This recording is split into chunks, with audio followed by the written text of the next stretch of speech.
नमस्कार विद्यार्थी मित्रांनो. विषय इतिहास व राज्यशास्त्र. प्रकरण क्रमांक 1 इतिहास लेखन पाश्चात्य परंपरा. या प्रकरणाचा आज आपण उर्वरित भाग अभ्यासणार आहोत. या अगोदर आपण इतिहास लेखन म्हणजे काय, शिलालेख म्हणजे काय, युरोपमधील वैज्ञानिक दृष्टिकोनाचा विकास आणि इतिहास लेखन, त्याचबरोबर आधुनिक इतिहास लेखन पद्धतीची 4 वैशिष्ट्ये अशा पद्धतीने अभ्यासले. तर आज आपण पाहणार आहोत 1.4 महत्त्वाचे विचारवंत. युरोपमधील म्हणजेच पश्चिमेकडील महत्त्वाच्या विचारवंतांचे जे काही इतिहास लेखनाविषयी विचार आहेत किंवा इतिहास लिहित असताना कोणकोणत्या गोष्टींची काळजी घेतली पाहिजे याविषयीचे जे विचार आहेत ते या मुद्द्यामध्ये आपल्याला महत्त्वाचे विचारवंत या मुद्द्यामध्ये सांगितलेले आहेत. त्याच्यामध्ये आपल्याला 6 विचारवंत अभ्यासायचे आहेत. या विचारवंतांनी इतिहास एक शास्त्रशुद्ध विषय आहे आणि तो शास्त्रशुद्ध होण्यासाठी कोणते गोष्टींची आवश्यकता आहे हे सांगितले. त्याच्यामध्ये पहिले विचारवंत आहेत रेने देकार्त. रेने देकार्त यांचा जन्म 1596 आणि मृत्यू 1650 झाला. इतिहास लेखनासाठी वापरल्या जाणाऱ्या ऐतिहासिक साधनांची विशेषतः कागदपत्रांची विश्वासार्हता तपासून घेणे आवश्यक आहे असे मत आग्रहाने मांडले जात होते. त्यामध्ये रेने देकार्त हा फ्रेंच तत्त्वज्ञ अग्रभागी होता. त्याने लिहिलेल्या डिस्कोर्स ऑन द मेथड या ग्रंथातील एक नियम शास्त्रशुद्ध संशोधनाच्या दृष्टीने फारच महत्त्वाचा मानला जातो. एखादी गोष्ट सत्य आहे असे निसंशयरित्या प्रस्थापित होत नाही तोपर्यंत तिचा स्वीकार कदापि करू नये हा तो नियम होय. इतिहास लेखनासाठी वेगवेगळी साधने वापरली जातात. त्यामध्ये आपण पाहिलं की शिलालेख असतील किंवा इतर काही साधने इतिहास लेखनासाठी उपलब्ध होतात, ती वापरली जातात. त्यामध्ये कागदपत्रेही महत्त्वाची असतात. तर ही जी कागदपत्रे उपलब्ध होतात किंवा ग्रंथ उपलब्ध होतात, पुस्तके उपलब्ध होतात, त्यातूनच आपल्याला इतिहास समजतो. तर त्यांची विश्वासार्हता तपासून पाहिली पाहिजे. म्हणजे ते किती विश्वासपूर्ण आहेत हे एकदा तपासून घेतलं पाहिजे असे मत मांडण्यामध्ये अग्रभागी म्हणजे पुढे जे विचारवंत होते त्यामध्ये रेने देकार्त होते. त्यांनी लिहिलेल्या डिस्कोर्स ऑन द मेथड या ग्रंथातील एक नियम शास्त्रशुद्ध संशोधनाच्या दृष्टीने फारच महत्त्वाचा मानला जातो. तो नियम असा होता की एखादी गोष्ट सत्य आहे असे जोपर्यंत आपल्याला विश्वास पटत नाही, निसंशयरित्या ती प्रस्थापित होत नाही तोपर्यंत तिचा स्वीकार आपण कदापि म्हणजे कधीही करू नये हा तो नियम होता.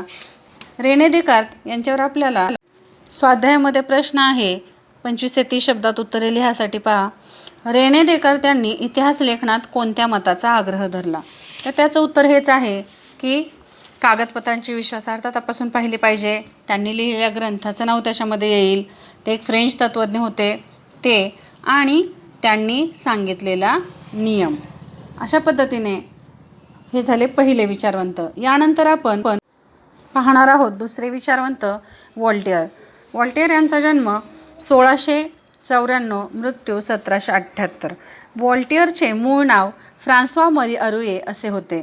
व्हॉल्टेअर या फ्रेंच तत्त्वज्ञाने इतिहास लेखनासाठी केवळ वस्तुनिष्ठ सत्य आणि घटनांचा कालक्रम एवढ्यावरच लक्ष केंद्रित न करता तत्कालीन समाजाच्या परंपरा, व्यापार, आर्थिक व्यवस्था, शेती इत्यादी गोष्टींचा विचार करणे आवश्यक आहे हा विचार मांड.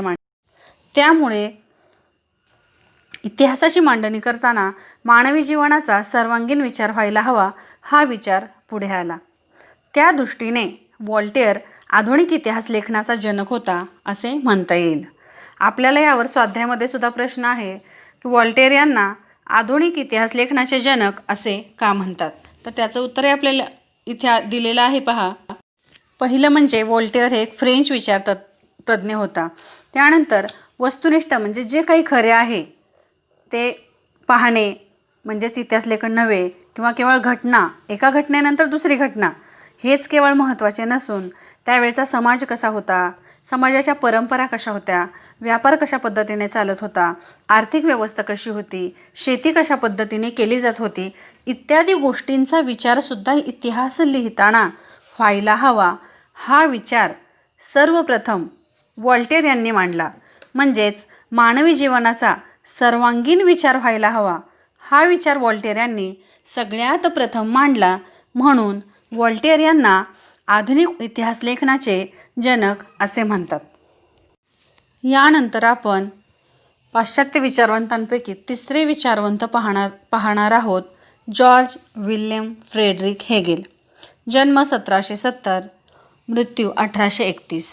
या जर्मन तत्त्वज्ञाने ऐतिहासिक वास्तव तर्कशुद्ध पद्धतीने मांडले गेले पाहिजे यावर भर दिला. इतिहासातील घटनाक्रम प्रगतीचे टप्पे दर्शवणारा असतो, त्याचबरोबर इतिहासाची मांडणी इतिहासकाराला वेळोवेळी उपलब्ध होत असलेल्या पुराव्यानुसार बदलत जाणे स्वाभाविक असते असे प्रतिपादन त्याने केले. त्याच्या विवेचनामुळे इतिहासाच्या अभ्यासपद्धती विज्ञानाच्या पद्धतींपेक्षा वेगळ्या असल्या तरी कमी प्रतीच्या नाहीत अशी अनेक तत्त्वज्ञांची खात्री पटली. एन्सायक्लोपीडिया ऑफ फिलॉसॉफिकल सायन्सेस या ग्रंथामध्ये त्याची व्याख्याने आणि लेख यांचे संकलन आहे. हेगेलने लिहिलेले रिझन इन हिस्ट्री हे पुस्तक प्रसिद्ध आहे. म्हणजे इतिहास लेखनामध्ये सुसंगती असली पाहिजे. इतिहासातील घटनाक्रम प्रगतीचे टप्पे दर्शवणारे असतात.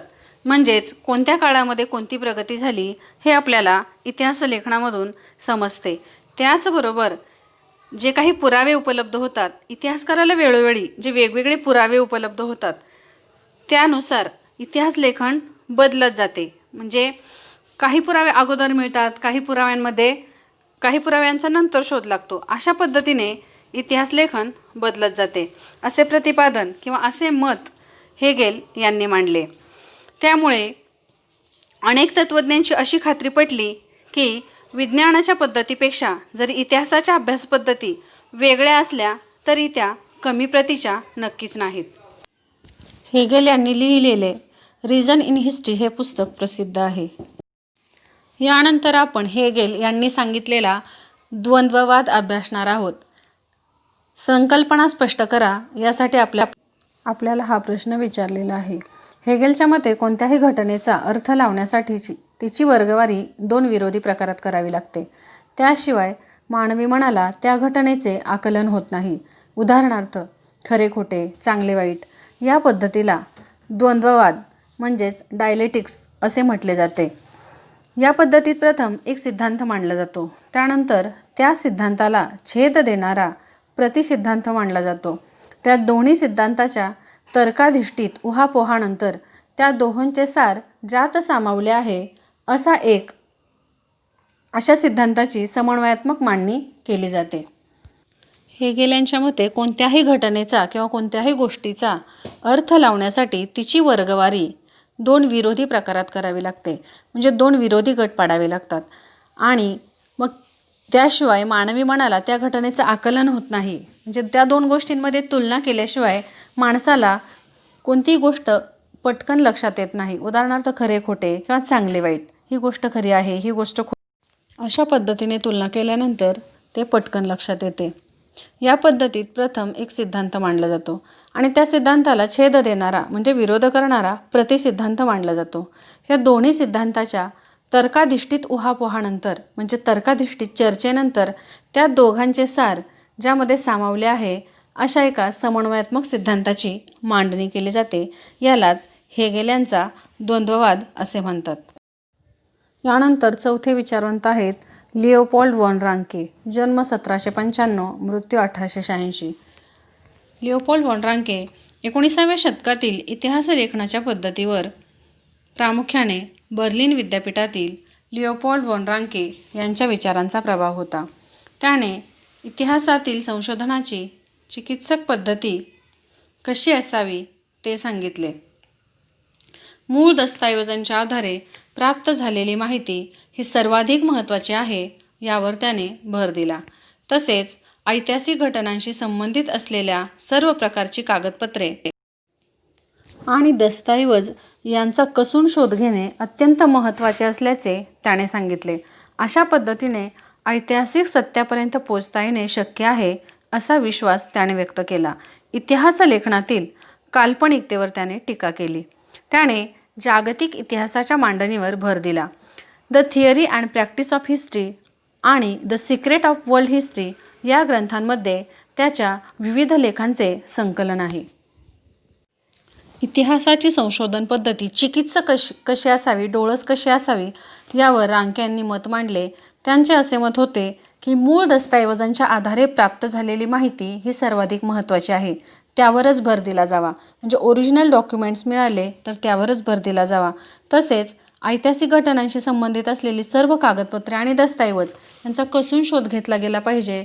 त्यांचा अभ्यास खोलवर केला गेला पाहिजे असे मत हे रांके यांनी मांडले.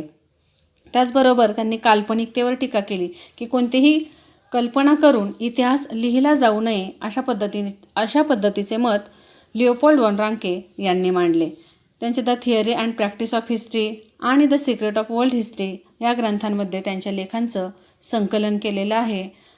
अशा पद्धतीने आज आपण 4 विचारवंत अभ्यासले.